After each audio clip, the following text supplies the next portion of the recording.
Bonjour, aujourd'hui je vais vous lire un extrait de Zombie, ce qu'il restera d'Alexandre Attell. Chapitre 1. L'œil du marteau s'abattit sur la mâchoire pour la fracturer dans une explosion de dents éclatées. Darius serrait le manche à s'en faire craquer les phalanges.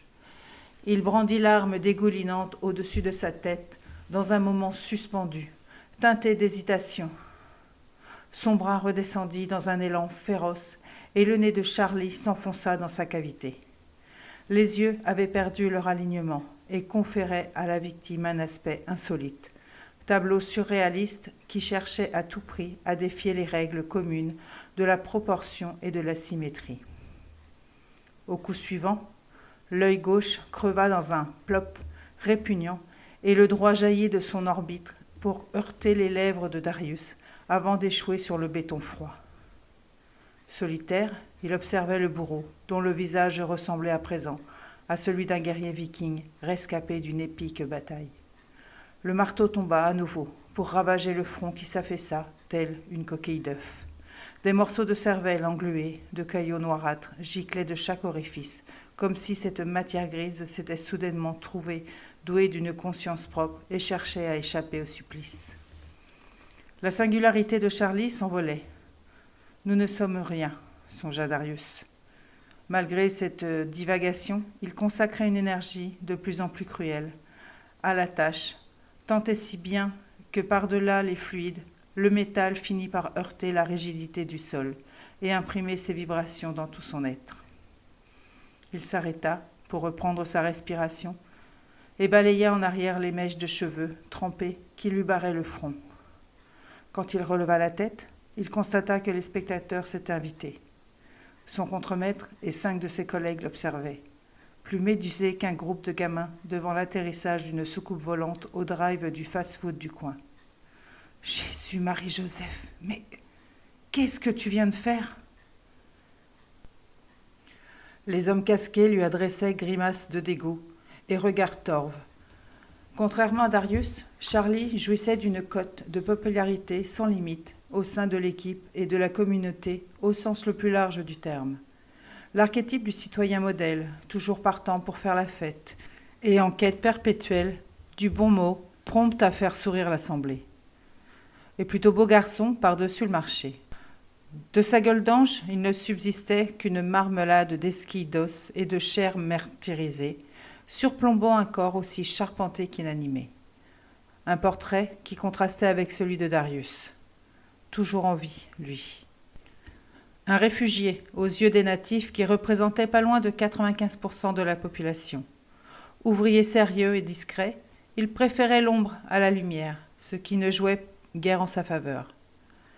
Une maison payée rubis sur l'ongle, une épouse fantomatique qui ne sortait jamais de chez elle, l'absence de fréquentation de la jolie paroisse de Tellico Village.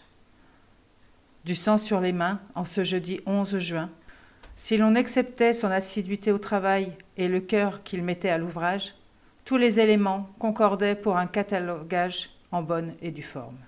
« Je l'ai trouvé mort, fit Darius. Enfin, mort-vivant. Il a dû tomber de l'échafaudage. »« Merde, mec !» sorrifia Allen, le plus âgé de la bande. « C'est un massacre ou je ne m'y connais pas. » « Ah ouais ?» intervint Léonard avec dans la voix un soupçon de scepticisme. « Tu l'as trouvé comme ça et t'as rien entendu ?»« Je travaillais à l'autre bout du chantier.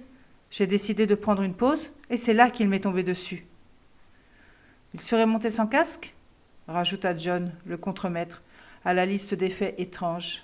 « Plutôt surprenant. » Tous levèrent la tête en direction de la plateforme supérieure où le casque en question reposait.